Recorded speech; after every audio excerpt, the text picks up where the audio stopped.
Feeling lethargic this morning, so I thought the ideal thing to start the day off was a little shop life video. And think about what's working with the shop, what isn't. One of the big challenges right now, I thought the walk-in sales would amount to about 20 hours a week, or just easy things that wouldn't have to do any advertising, wouldn't have to go looking for work, that a fair amount would just come in.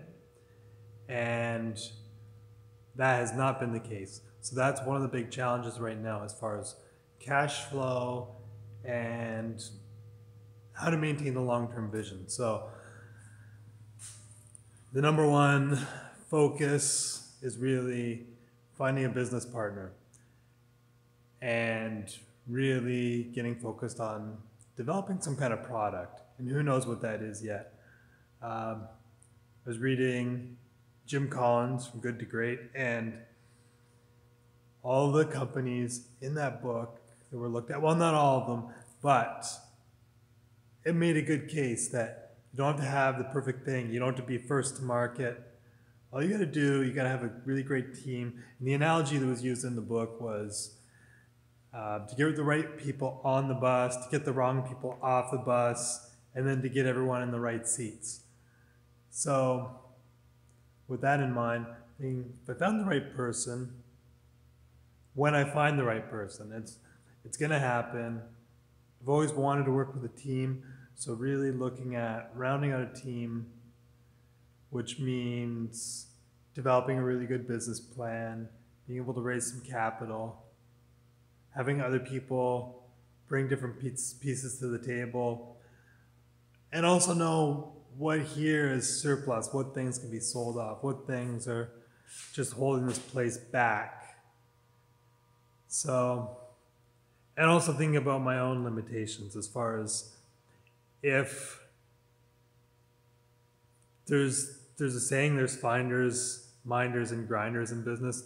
And if that's the case, I would think I'm a minder in terms of pretty good, I keep everything, I got all this inventory here, maintaining machinery, just setting things up. That's one of the things, helping people get set up on their tasks. That seems really interesting to me. And getting out there, doing sales. I like going to trade shows. I like telling people what's going on. But as far as all the follow-ups and the getting a rush order, and yeah, it's not my fave. So one of the other things I've really been thinking about, as far as not getting the walk-in traffic, do we really need to be in a commercial location? Right now we're in the industrial park here in Sackville.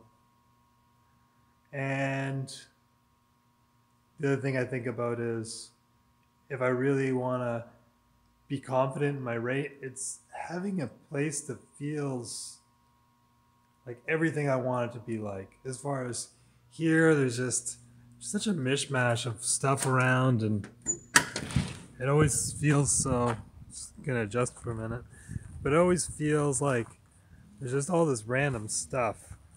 Like in the back there, you can see there's all kinds of random wood, and there's that big yellow trailer. It was gonna get moved out of here, and who knows what's happened with it, and random stuff here, and oh yeah, you can see some more like blueberry machine or something. I don't have that much junk here, as far as just some pallets, which I don't mind them outside. That's all right. We got an old scoreboard here that blows around in the wind. That's a pretty crazy thing. And some other stuff. We've got some storage in that trailer. Ideally, I'd like to have no storage trailers. Just have everything organized inside. And the other thing, up the front, we got a bunch more. There's someone there that asked to leave a couple things. And the old red shed, and there's an old fire truck up there, and just things people have left on the property that no one has a place for, and this just happens to be a place where there's lots of room. So some of that stuff, I realize it brings me down in terms of not taking myself seriously. One of the things I thought would happen getting a location like this is that I would take myself more seriously. It'd be easier to make phone calls and meet people that we're going to get this vision, whatever's going on, to the next level. I know one of the things I've faced for a long time is feeling like people wouldn't take me seriously. If I called up for a quote, that people would say, "You're not really going to buy anything, just leave us alone." Or the feeling like that I don't have a real business, that I'm still playing around, that I still don't have it figured out, which I don't have it figured out, but that I don't have it figured out as well as I do.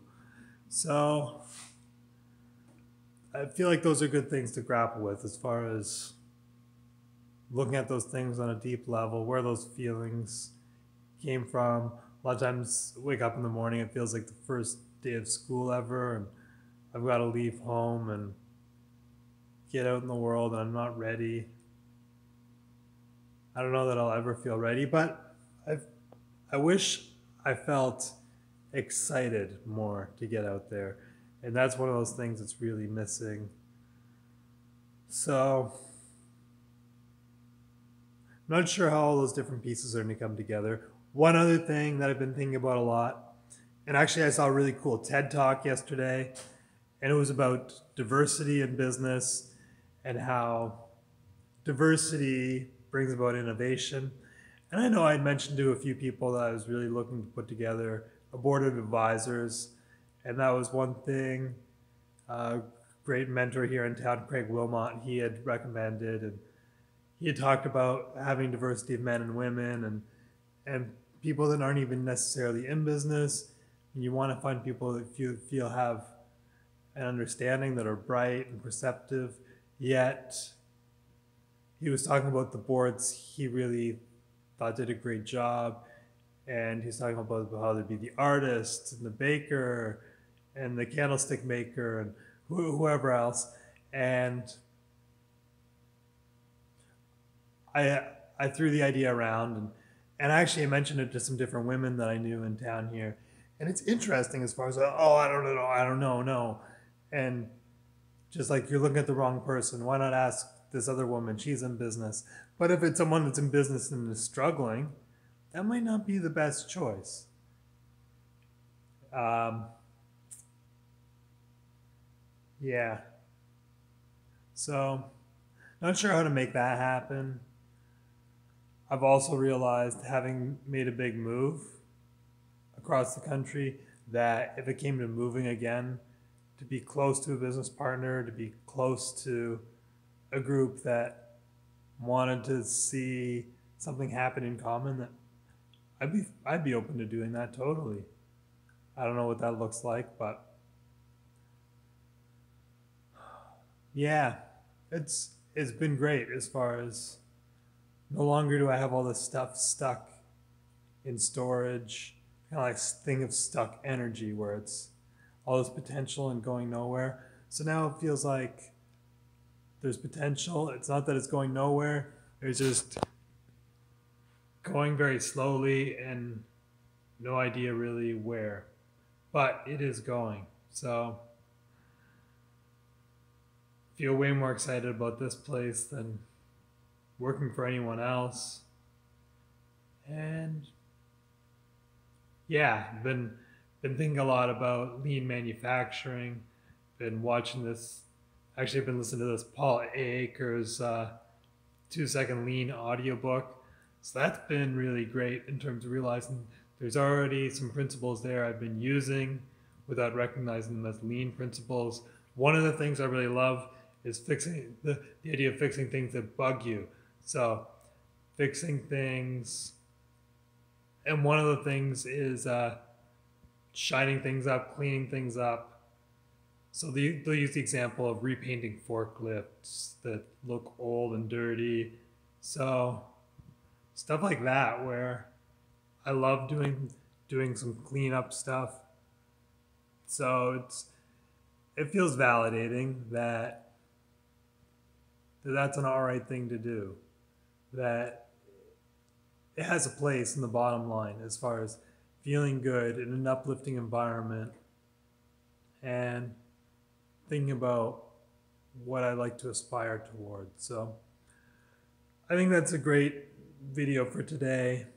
One of the things I'd like to do as far as getting out of this slump, I feel like I could put together a video every day for a month.